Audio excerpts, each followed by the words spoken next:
It has long been no secret to many that the world government has broadcast its plans not once or twice, long before their implementation. This process is called predictive programming. One of the latest examples is the cartoon The Simpsons, where many have seen episodes where the events of September 11th were predicted. But not many people know that the 9/11 plan was first conceived in 1962 and was called Operation Northwoods. The same thing happened with the Titanic, which, although not only about it, will be discussed further. Even 14 years before the tragedy in 1898, Morgan Robertson wrote a book called Futility. Futility was reissued in 1912, given a slightly different title. The Futility or Death of the Titan, which directly indicated the connection of the events of the novel with the death of the Titanic. But the most important thing is not this, but who stood in the shadow of this tragedy and who benefited from drowning him. This is exactly what we will talk about today.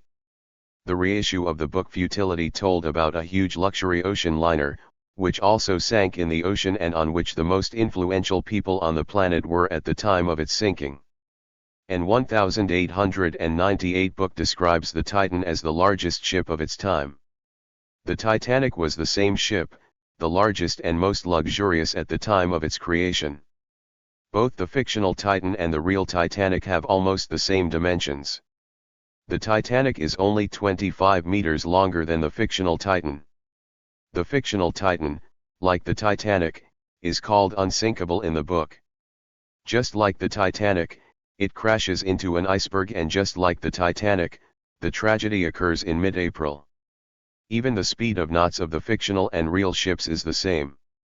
Just like the Titanic, the fictional ship did not have enough lifeboats for passengers because they were inexplicably removed before the ship set off on its first and last cruise.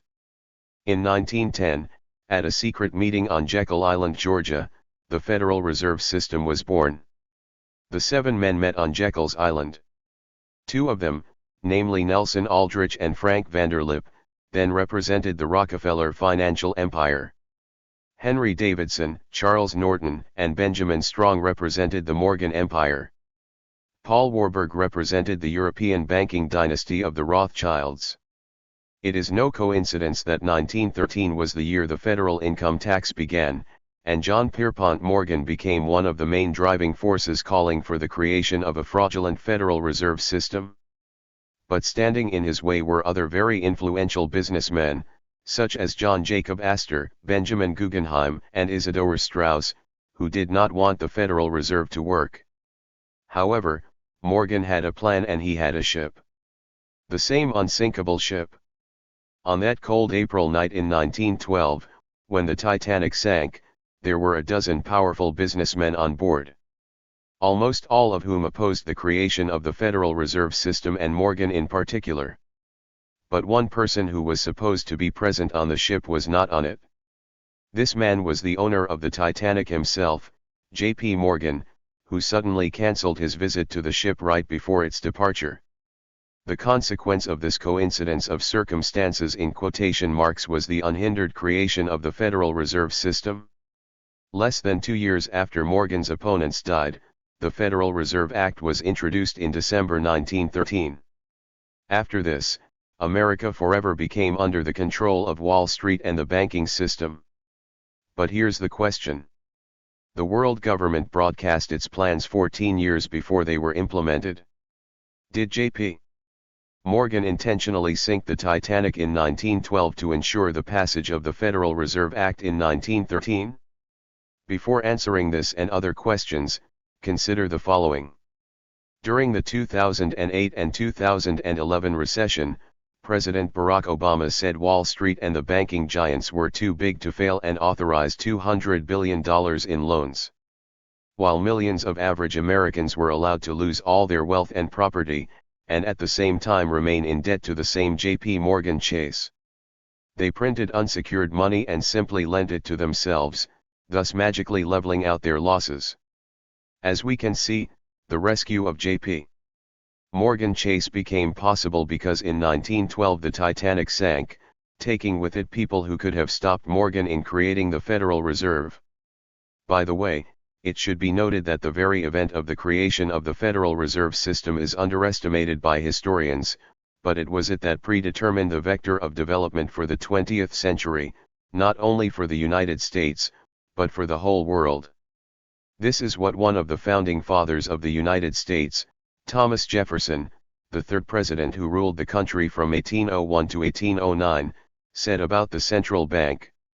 If the American people ever allow banks to control the issue of their currency, the banks and corporations that will arise around them will deprive the people of all their property, and their children will find themselves homeless on the continent that their fathers took possession of.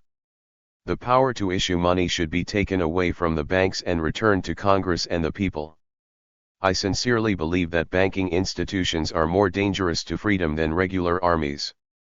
By 1912, as a result of discussions on the creation of a central bank, it became clear that the votes of American businessmen and politicians were not distributed in favor of this idea.